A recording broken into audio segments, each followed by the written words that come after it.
was a little bit of Coleman's March, and it's a wonderful tune to play. It's one of my favorites. It's pretty popular in old time circles, um, even though it's a very different tempo than we're used to. We're used to playing da da da da da da da da, and this is like half timing it. I like to think of a person and a dog walking down the street, and the dog is what we would normally play. We're doing that. The person has got half as many legs, so it's going. And to get the feeling of this tune, just think about what the tune's really about. It's about a man on his way to be hung. That's probably not a happy time for him. So you want to leave a lot of space and, put a lot of emotion into this. So the most important notes are the ones you don't play. So instead of adding something almost every beat, that's fine for maybe the second or third time through. But when you're starting out to set the mood for this,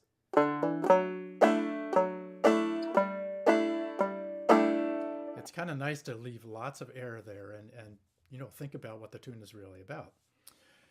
I do this in double C tuning. I'm capoed up 2, so it's actually double D. Most fiddlers would play this in the key of D, and oftentimes they will retune their G string down to a D, so you get that big drone.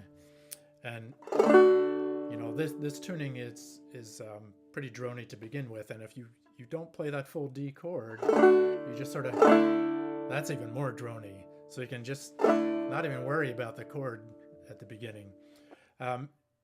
It's pretty straightforward. I won't get into specifics because there's lots of tablature out there. I like to do it in the low register, and means starting on the 4th string. And I just do a hammer on to start it, so open to the 2. And then it's up to the 4, to the 5. And then you're going up to the 3rd string. Then back down the 4th string. And then just 2nd string, 3rd string at the 4th fret. And then back, finish on the 4th string.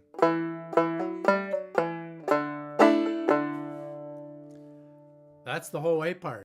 Now you can also play this an octave higher, and because you're in double C tuning, those 2 strings, the 4th string and the 2nd string, are the same note. So anything you can do on the 4th string, you can also do on the 2nd string, and it'll be an octave higher. So that's pretty neat, but it's even easier than that, because most of this tune, the A part, when you play it in the higher register, is going to be on the 1st string. So you can start a hammer on the 2nd string to the 2nd fret, and then right away you go to that 1st string at the 2nd fret, and then 3rd fret, 5, 2, open. And then here's the tricky part. You have to get way up to this, what is now the 10th fret, but it looks like the markings for your 12th fret, so there's probably extra dots or some kind of different pattern on your neck, so that's where you're keying to. And then you're just going to walk down from that 10, 9, 7, 5, then open 1st string.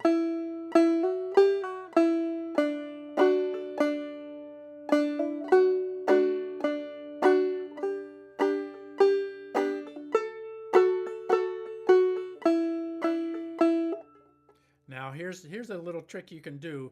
The notes are actually going like this.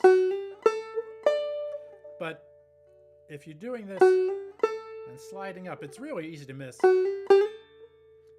So an easier way to do it is if you use that 1st string at the 5th fret, I'll use my ring finger, 2nd string at the 4th fret, and then do a hammer on with that 3rd string onto the 4th string, and then play the 1st string, and then slide up with that ring finger again, and then slide down and keep coming down like that using your ring finger.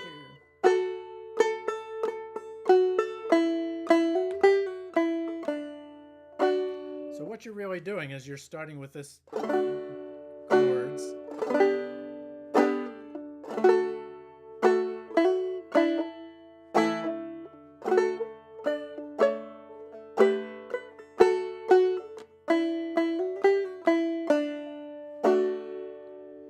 Now, what you're going to find out with this tune is the A part and the B part, the second half of both of them is the same.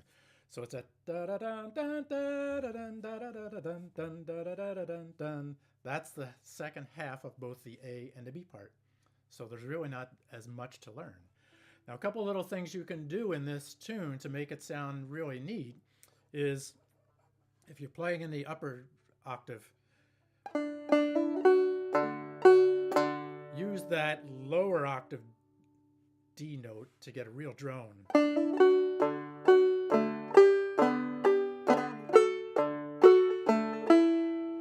It's kind of neat. Or you can do this instead of just what would be the normal G chord like that. If you do this, that's kind of a modern kind of chord, and then slide it up. So there's all different kinds of combinations you can use, and it's really up to you what you want to do. It's very subjective, but I like to do those things.